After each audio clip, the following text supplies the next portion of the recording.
challenge accepted is sort of an overall attitude I've had my whole life. So I was born in Vancouver. I grew up in the Lower Mainland till I guess it was about grade 7.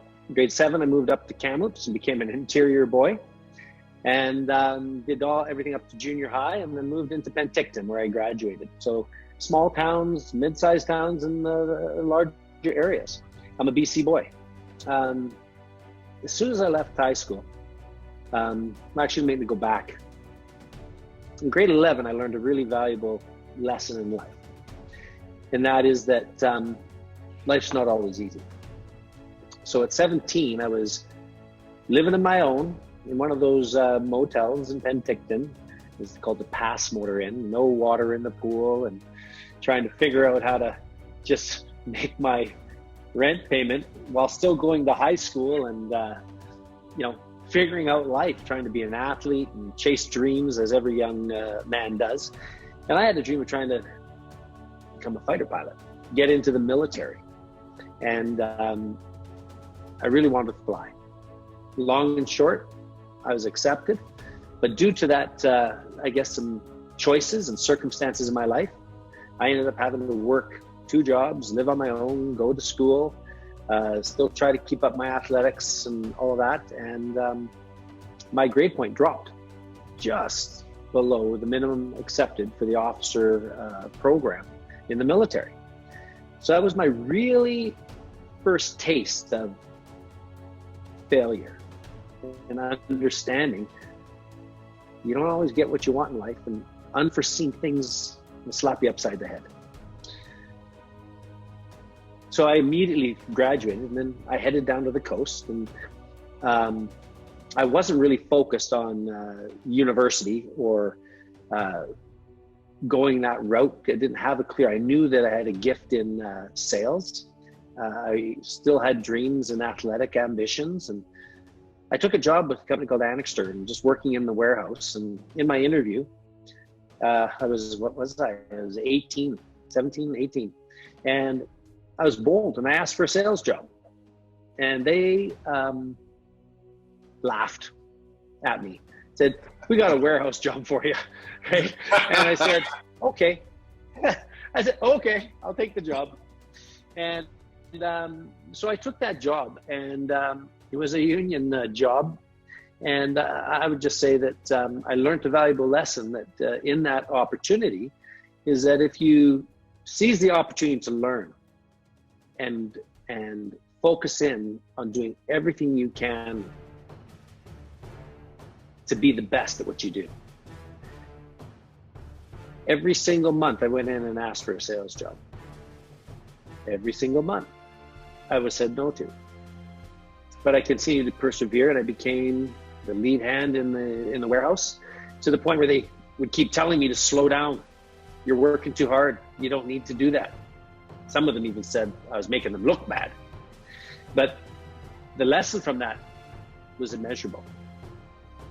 If you want to be extraordinary, you ultimately got to perform at a level that makes everybody look bad.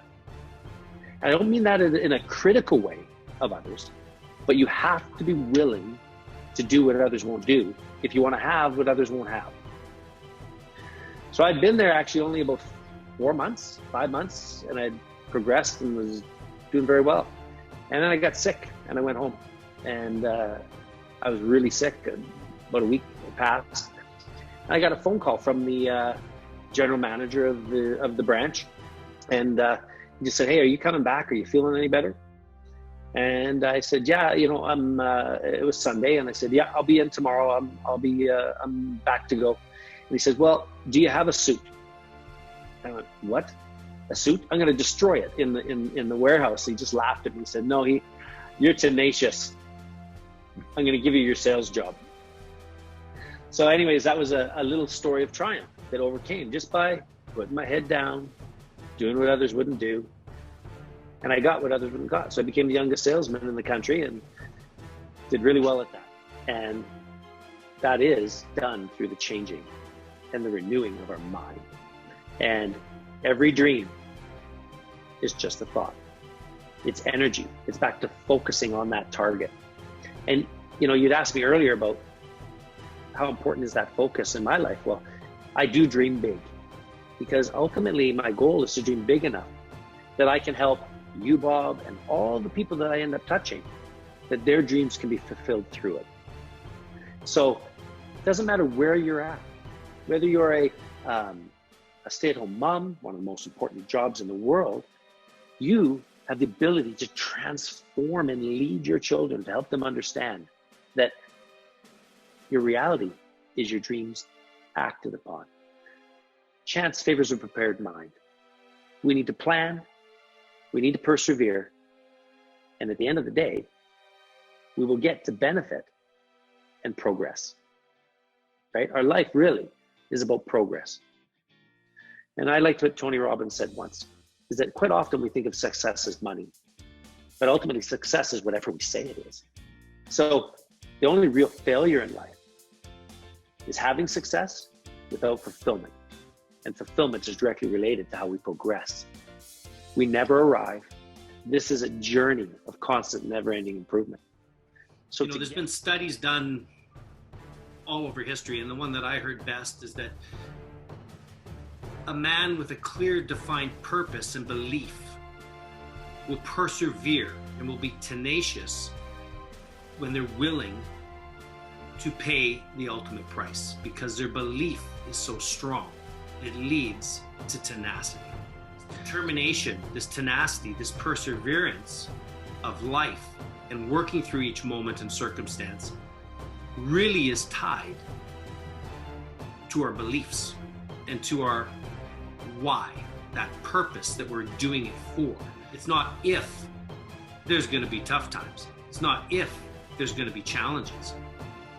It's just when and how often. So if our why is strong enough, that belief in what we're doing and the value it's going to bring, that's going to really keep us driving forward. What we're really talking about is called a mindset triad, or our attitude triad, and it's involved with three things. And physiology is the base of that triangle that is there. And the easiest way to affect our body chemistry is a physical activity. As Tony Robbins would say, make your move. Many other of the world's best thought leaders are talking about the science behind the body chemistry that happens from 20 burpees or 10 pull-ups or just going for a quick jog, run, 10 jumping jacks. But physiology is really only one of it. It's the easiest one for us all to change. The other two elements of this triad is focus, because what we focus on is our thinking. That is, what we focus on, we find. It then gives us what we feel. That focus then grows, and then ultimately that's what we become. And we're talking about our attitude, and we're talking about our actions, because those focus, as you alluded to, Bob, then drives our rituals. And you show me a person that's fit, and I can tell you pretty accurately how often they're training. One person says they're fit, and you can tell their body is a once-a-week body. You can tell somebody who's a 4-day-a-week body. And then you can tell the elite athletes are an everyday body, that they're doing something active. So the focus on their outcomes and mindset and thinking, the physiology, and then the third component of that triad is our language, our self-talk. How are we talking? What are the thoughts that we're actually taking in will drive what comes out of our mouth. I heard a good book that says that our tongue shows the contents of our heart and where it's at. So it comes back to fear, as you've said. Fear is a false event or evidence appearing real. And that is a focus. Or is it words that we speak that are negative about us? Are we saying, I am stupid, instead of I am learning? Just a small shift in language changes our body, our mindset, and our overall state. I've been accused by a few people that I set maybe goals that might be either too high or too many at one time. And I would agree that I've learned here over this last 51 years that less is more, and which leads into focus. Because if we focus, it'll bring clarity. And then clarity makes it simple. And so I guess what I'd like to kind of share is that if we are going to set goals, if we start with the end in mind, I believe that you reverse engineer everything back. So you know if it's a 5-step process to get that result or that goal achieved, then you go 5, 4, 3, 2, 1. Number 1 is the first step. I don't need to worry about 2, 4, 5. 1. I need to start it and finish it and be solely focused to that. And that needs to be an obsessive almost behavior, an obsession in a positive way, that it's focused. That then, upon completion, we get the feelings that we want and the needs met. You're significant because you accomplished it. You're certain that you made progress, which brings fulfillment, right? Which is growth. And you're giving to yourself. And then you do step 2, then to step 3, etc. But I quite often go, I think I can jump right to step 4. And then I hit step 3 and my face goes whack, right in the ground. And I go, okay, maybe I should go back to step 1 and just deal with that. So with fitness, let's just use that as a simple analogy for all of us. We're in COVID-19 world and we're inside. So I'm used to going to the gym, I do kettlebells, I do all kinds of different training. I have to train with bands now. I use my body weight. I'm doing push-ups, I'm doing pull-ups, I'm doing air squats, and I'm doing them for long periods of time. But the point is, I'm doing. And if we want to know and define that result, that outcome, ultimately, we have this beautiful technology called YouTube. You can YouTube almost anything. I think it's actually the #1 search engine now in the world for how-tos. I'm talking about, how-tos, because it doesn't matter what I put in there. There's someone with an opinion or a thought on how to do that. And how do we create that ritual? So see what people are doing that have what you want, and then simply copy it. We don't have to create it. We can copy it. So and what I've really realized from all of this is that change takes a lot of energy, spiritually, mindfully, as well as physically. And getting that balance and coming from a position of strength as much as possible. We got to get to at least a basic equilibrium before we're really capable of making good and wise choices about change and transition.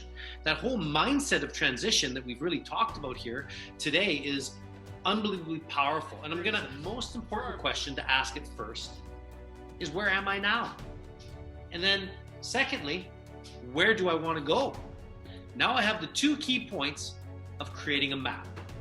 Now, what does that really mean? Well, to me, that then leads to the question of, do I like where I am? And am I close to where I want to go? And do I even want to change and go through the growth that's going to be required in transition? Which means, unfortunately, in most cases, in my experience of life, pain is going to happen if I'm going to go through some form of growth. So and that kind of is it's a human condition. It just is required, whether it be physically, mentally, having to change a belief, digging into those roadblocks and those root issues, because the fruit isn't the problem. It's always the root that's causing the problem. So do I want the change? Once that's decided, then that big why question, the purpose that you and I have talked about so much, and Bob, we talk about a lot on other shows as well, are why. Why do I want to make this change? What is my real purpose for this? What outcome is it going to lead to? That then requires us to define the plan.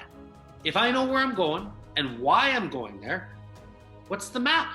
What is that massive action plan? A map is only as good as the action. A saying I say all the time: your reality equals your dreams acted upon. And if you want to have what others have, we have to be willing to do what others do. In most cases, that means if I want to be a world-class athlete, then I better create the rituals, the habits for the results of a world-class athlete. Those rituals are going to ultimately create a lifestyle or a new environment for me to actually grow in and transition from one place or state to another in that by the repetition, which is the mother of all skill, and go through that, repeating it day in, day out. What we do consistently is what actually causes the change. Not, well, I did it one day a week, went to the gym. It's, no, I went and I did something active every day. A walk, I hit the gym one day, I played some golf. We're being active and healthy in our body, our mind, and our spirit. Be kind to ourselves. And I think that really comes back to the really basic principle of love. You gotta love the process. We gotta love our life, which is living intentionally focused on executing. Another one of my Heathisms. And that overall being kind to ourselves is going to allow us to enjoy the process, to have that strong mindset that you spoke about, that we're gonna actually be positive about the change. This is an opportunity working through COVID because I'm gonna focus on new technology, the ability to communicate through different vehicles or whatever it might be. Or is it, I have to? No. We get to. Our focus needs to be really strong. And an old story that I was told, I'm sure you guys maybe have heard this, but what is a full life? Well, I was told this story at a presentation. And there's a man there saying, here's a cup. Is it full? He showed it to us. It was empty. And he said, is it full? It's actually full of air. So you could say it's full. He then went and took a bunch of big rocks and he put the rocks in there. And he said, is it now full? And those big rocks were full right to the brim. Some people said yes. Others said, no, it's not full. He then took some sand and he put the sand in the cup. And he asked, is it full? People again said yes. And some people said no. It's all based on our thinking. Finally, he's asked, after he put in water, and he filled the cup up full of water with the rocks and the sand and the water, it's full. And he said, is the glass or the cup full? At that point, everybody said yes. The moral of the story was in his next point. If I put the water in first, there's no room for the big rocks or for the sand. So this hit me like a punch in the face. What is really important, you put in first. The big rocks, those are called priorities. That focus is critical. And you can go online, you can research many, many great thought leaders on it. You know, The One Thing, you can go on with Tony Robbins. There's so many thought leaders out there. They all speak the truth about focus, control that, put energy into those priorities, and control your thinking and your language. The last thing is our body, but it is the easiest thing to fix because it will have an impact on our mindset and our focus. So life is really just a series of circumstances and situations. And quite often is that we feel overwhelmed and don't quite know how to respond. But what you said is if you can visualize, you can see, you can focus on that outcome and our why, then we're able to seize that moment better, because chance favors a prepared mind. And if we're focused on where we want to go, we're more likely to make the turn, even if we're going in hot, as you said in your bike story. If we're looking at the point at the exit of that turn, that bike is gonna bank and lean and head there. If we look at the wall or we look into the bush, it's funny how we end up right where we looked. So how we respond in our circumstances is really our choice. And it really comes back to how we've set ourselves up for success. How are we preparing? How are we choosing to respond in these moments? So tenacity is the persistence to learn and grow, to never quit or stop growing and learning. We need to keep seeking to find the truth until you find what you are looking for, regardless of our circumstances. That means we got to manage our attitude, live with gratitude. We are blessed. How do we be that last man standing?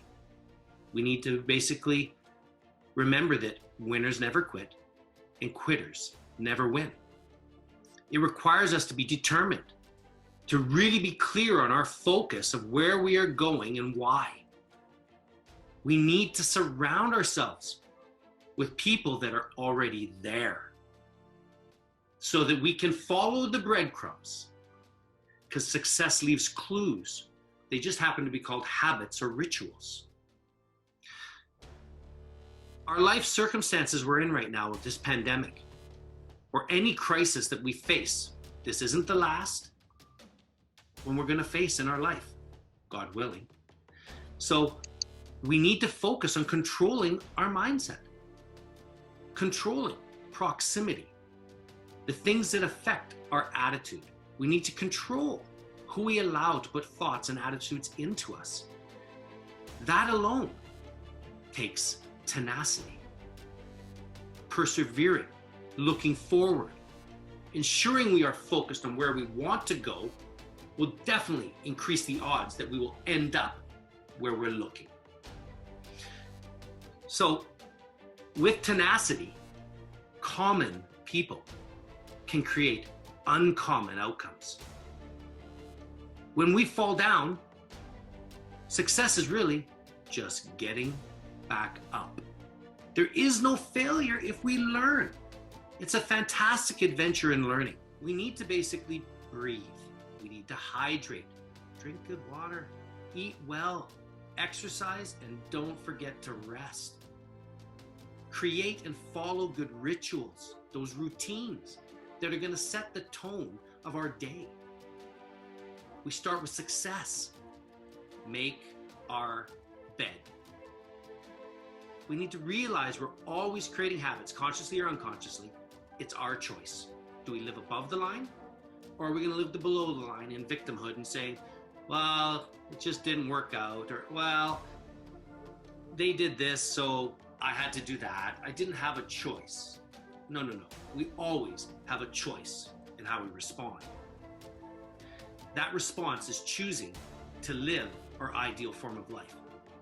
And to do that, we all need tenacity, which I believe can be summarized by the challenge to live intentionally focused on executing. Focus on what you want. Then get up and go. Seize the challenges that are wrapping our opportunities. It's an opportunity. It's a gift each day. That's why it's called the present.